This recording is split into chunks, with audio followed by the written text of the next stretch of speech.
क्या आप कभी किसी ऐसी जगह जाना चाहेंगे जहां आप जानते हैं कि आपसे पहले जो भी कोई गया कुछ न कुछ अपना खोकर ही वापस आया और वहां का कुछ अपने साथ में लेकर आया।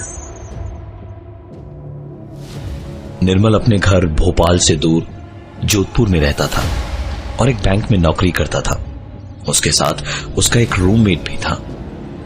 निर्मल को यहां रहते हुए 6 महीने ही हुए थे। एक दिन रविवार सुबह सुबह घर की डोरबेल बजी। दरवाजा खोला तो उसके बचपन का दोस्त सुधांशु वहां सामने खड़ा था। दोनों पूरे 6 महीने के बाद मिल रहे थे। सारा दिन बातों बातों में कैसे निकल गया पता ही नहीं चला। रात को महफिल सजी तो निर्मल ने अपने दोस्त सुधांशु को उसके घर से ही दिखाई देने वाली उस हॉन्टेड हाउस के बारे में बताया। सुधांशु को इन बातों पर विश्वास नहीं था। उसने निर्मल की बातों को मजाक में उड़ा दिया। तो निर्मल ने भी पलटकर उसे चैलेंज दिया उस घर के अंदर जाकर अपनी एक सेल्फी खींचकर लाने की। सुधांशु भूत प्रेत या ऐसी चीजों में विश्वास नहीं करता था, इसलिए तुरंत घर से निकलकर वहां पहुंचा। तकरीबन उसे सिर्फ 2 मिनट ही लगे होंगे। उस खंडर बन चुके घर में एक अजीब सा सुकून तो था, लेकिन साथ ही खाली पड़े उस खंडर में कई आवाजें भी आ रही थी। सुधांशु भी जानता था कि यह पुरानी खाली बिल्डिंग है और ऐसा रेगिस्तानी इलाका है तो यहां हवा से ऐसी आवाजें जरूर होती होंगी। वहीं अंदर अंधेरे में फ्लैश ऑन करके उन्हीं आवाजों के बीच सुधांशु ने अपनी एक सेल्फी खींची और तुरंत निर्मल को फोन किया। फोन उठा तो सही और उधर से आवाज साफ नहीं आ रही थी। क्यों मैं फट्टू? सुधांशु ने बोलने की कोशिश की, पर जब सामने से कोई रिस्पॉन्स नहीं आ रहा था तो उसने फोन को डिस्कनेक्ट कर दिया।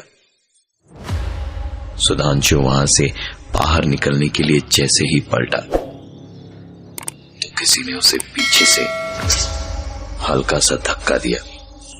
सुधांशु ने पलट कर देखा तो वहां कोई नहीं था। सुधांशु ने तुरंत ही बाहर का रुख किया और घर पहुंचकर उसने अपनी बहादुरी दिखाते हुए निर्मल से कहा, क्यों बे, हाँ? फोन उठा के बोला क्यों नहीं कुछ? मैं हेलो हेलो बस करता रहा। निर्मल ने चौंकते हुए कहा, क्या बकवास कर रहा है तू? किसको फोन किया था तूने? सुधांशु ने इस बार हंसते हुए कहा, ऐसे ही झूठ पकड़ सकूं ना, इसलिए तो कॉल पे मैंने रिकॉर्डर इंस्टॉल करके रखा है। ये सुन के देख। और कॉल रिकॉर्डिंग जब चली तो तीनों ने सिर्फ सुधांशु की नहीं बल्कि उसके साथ कई और आवाजें भी सुनी। हेलो हेलो हेलो निर्मल, क्यों मैं फट्टू? अरे सुन, हेलो, अरे सुनना, हेलो। सुधांशु की इस आवाज के बाद ही एक आवाज और थी जो उसकी नहीं थी। अच्छा नहीं किया यहाँ आके।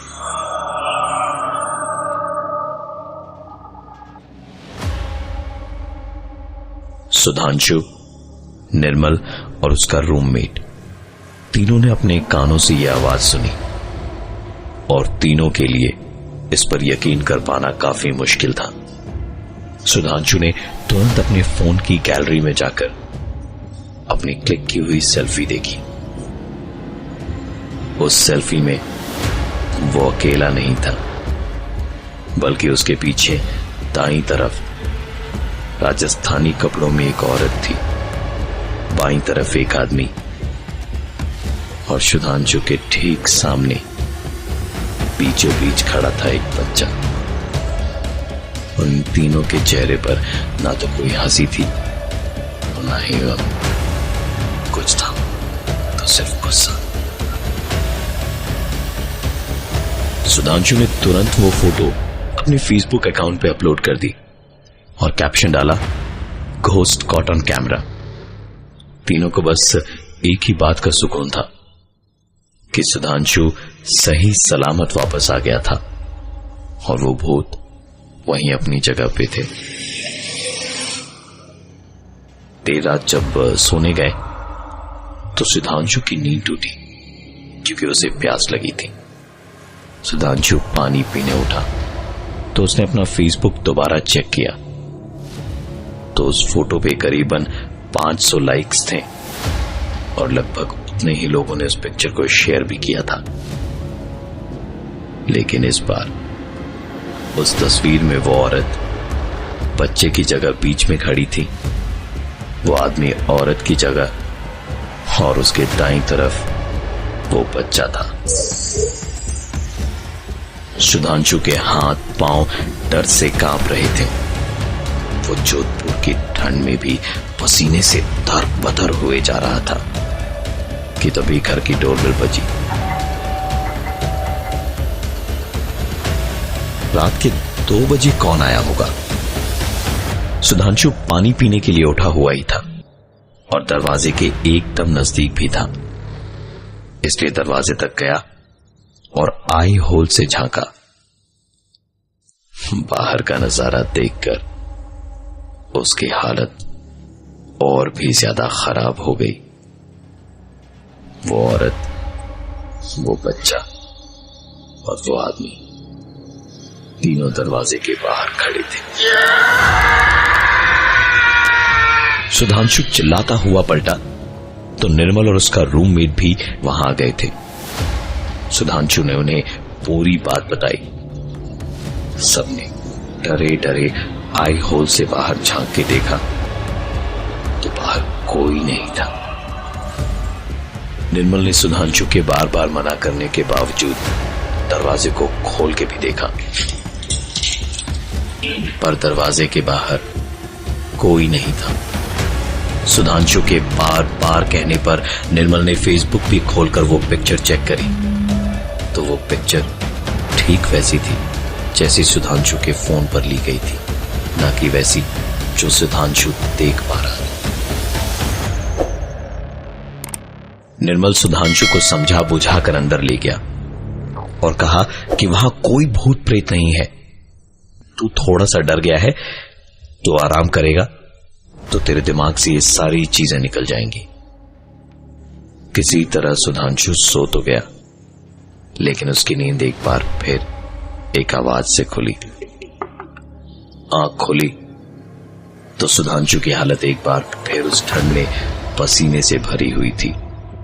उसके हाथ पैर कांप रहे थे क्योंकि ये खटखटाने की आवाज तीसरे माले पर बनी उसकी खिड़की पे थी और खटखटाने वाले थे वही बच्चा, औरत और वो आदमी। सुधांशु निर्मल को जगाने को पलटा तो देखा वो तीनों वहां बिस्तर पर लेटे हुए हैं। वापस खिड़की पर देखा तो निर्मल खिड़की पे शीशे को खटखटा रहा था। वापस बिस्तर की तरफ देखा तो निर्मल वहां लेटा हुआ था। वापस खिड़की पे देखा तो पूरी फैमिली वहीं खड़ी थी। भारी सांसें लेते हुए सुधांशु की आंख खुली और वो अपनी नींद से जागा।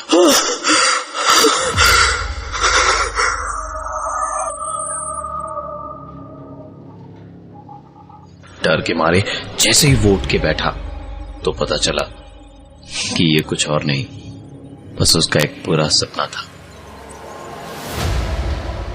सुधांशु की सांस में सांस आई। उसे प्यास लगी थी तो उठ के पानी पीने गया और देखा कि निर्मल का रूममेट बाहर वाले कमरे में सो रहा था। सुधांशु पानी पीकर वापस लौटा और लेटते के साथ ही उसकी आंख लग गई। इस बार उसने दोबारा एक सपना देखा जिसमें वो वापस उसी जगह खड़ा था जहां उस भूतिया हवेली में किसी ने पीछे से उसे धक्का दिया था। वैसी ही आवाजें उस अंधेरे में उसे एक बार फिर सुनाई दे रही थी। सर्द हवाएं बड़ी जोर से चली जा रही थी, जैसे उसे पता था कि आगे क्या होने वाला है। उसे पीछे से किसी ने धक्का दिया। धक्का लगने के साथ ही वो पलटा तो उसके शरीर का सारा खून जम चुका था, क्योंकि उसे धक्का देने वाला कोई और नहीं बल्कि निर्मल का रूममेट था। सुधांशु एक बार फिर घबरा के नींद से जागा।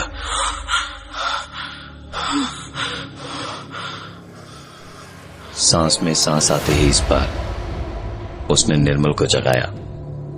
निर्मल उठा तो सुधांशु ने बताया कि उसने पहले एक सपना देखा था जिसमें उसने उस परिवार के 3 लोगों को वहां देखा, और जब दोबारा सोने गया तो निर्मल के रूममेट को उसी हवेली में उसे धक्का देते हुए देखा। यह सब सुन के निर्मल ने कहा, तूने किसे देखा? सुधांशु ने कहा, तुम्हारे रूममेट को। बाहर वाले कमरे में तो सो रहा था अभी थोड़ी देर पहले वो। निर्मल चिढ़ते हुए उठा और बाहर के कमरे की ओर इशारा करके बोला, कहां है भाई मेरा रूममेट? कौन है मेरा रूममेट? मैं अकेला रहता हूं इस घर में, तू ही बता मुझे। तू जब से यहां आया है मेरे रूममेट ने तुझसे कुछ कहा? तूने उससे कोई बात की? यार जब ऐसा कुछ है ही नहीं तो मेरा रूममेट आएगा कहां से? निर्मल की बातें सुनकर सुधांशु के चेहरे का रंग बदल चुका था। उसका पूरा शरीर डर से कांप रहा था और गले से आवाज नहीं निकल पा रही थी। सुधांशु की ऐसी हालत देखकर निर्मल ने कहा, चल भाई, ये सब कुछ जहां से शुरू हुआ है वहीं पर खत्म करके आएंगे, तू मेरे साथ चल बस। इतना कहकर निर्मल सुधांशु के मना करने के बावजूद उसे उस भूतिया हवेली तक अपने साथ ले गया। रात के सन्नाटे में दोनों इस वक्त खड़े थे उस हवेली के ठीक सामने, और दूर दूर तक सड़क पर कोई दिखाई नहीं दे रहा था। निर्मल ने उस हवेली के सामने सुधांशु के हाथ को पकड़ा और बोलना शुरू किया,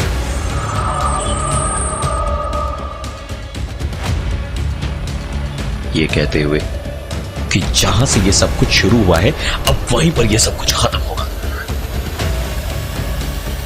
उस हवेली के मेन गेट के ठीक सामने खड़े होकर निर्मल ने बोलना शुरू किया, हमें माफ कर दीजिए, हमसे गलती हो गई कि हमने आपके घर में आकर आपको परेशान किया। आप जो कोई भी है वापस अपने घर में आ जाइए, हमारी गलती को माफ कर दीजिए, वैसे भी हम आपको परेशान नहीं करना चाहते थे। निर्मल इसके बाद कुछ और बोलता उससे पहले ही सुधांशु की आंखों के सामने किसी ने निर्मल को एक जोर का धक्का देकर जमीन पर गिराया। उसके बाद उसकी टांगें पकड़कर घसीटता हुआ उसे उस भूत बंगले के अंधेरों में ले गया। गूंजती रही तो बस निर्मल की चीखें। सुधांशु को कुछ समझ नहीं आ रहा था कि वो क्या करे, पर अपनी जान बचाने के चक्कर में वो दौड़ता हुआ वापस अपने घर आ गया।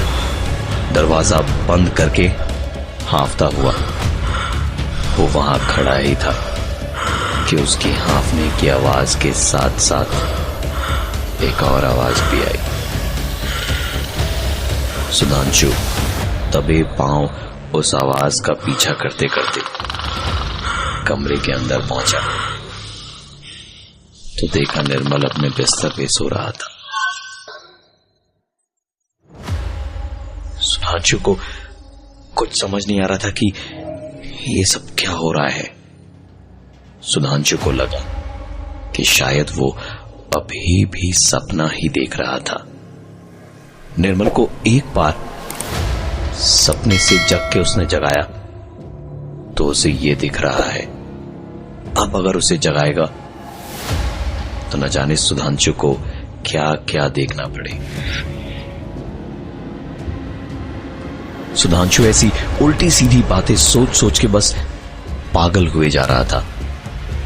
वो बाथरूम में घुसा, मुंह धोने को उसने नल खोला और पानी बार बार अपने चेहरे पर मारने लगा। पर पानी मुंह पे मारा तो समझ आया कि पानी उसके चेहरे पर उसे महसूस ही नहीं हो पा रही। उसे लगने लगा कि वो अभी भी शायद सपना ही देख रहा है। उसने खुद को जगाने के लिए जोर जोर से खुद को थप्पड़ मारनी शुरू कर दिया। चीखने चिल्लाने और रोने लगा। इतनी आवाजें सुन के निर्मल की नींद खुल गई थी। वो भागता हुआ आया और बोला, ये क्या कर रहा है? पागल हो गया क्या तू? सुधांशु रोते रोते बोला, मुझे कुछ समझ नहीं आ रहा, क्या हो रहा है मेरे साथ? मैं जाग रहा हूँ या सो रहा हूँ, मुझे ये भी समझ में नहीं आ रहा। कभी कोई दिखता है तो वो होता नहीं है, और जो होता है वो दिखाई नहीं देता। मैं पागल में जा रहा हूँ, मैं पागल में जा रहा हूँ, मैं पागल में जा रहा हूँ। निर्मल ने सुधांशु को ऐसे कभी नहीं देखा था। उसने बड़े प्यार से उसे समझाया, तू भी ना यार, बिल्कुल पागल है, कुछ नहीं हुआ है, तू सपना देख रहा है, थोड़ा कंफ्यूज्ड है बस।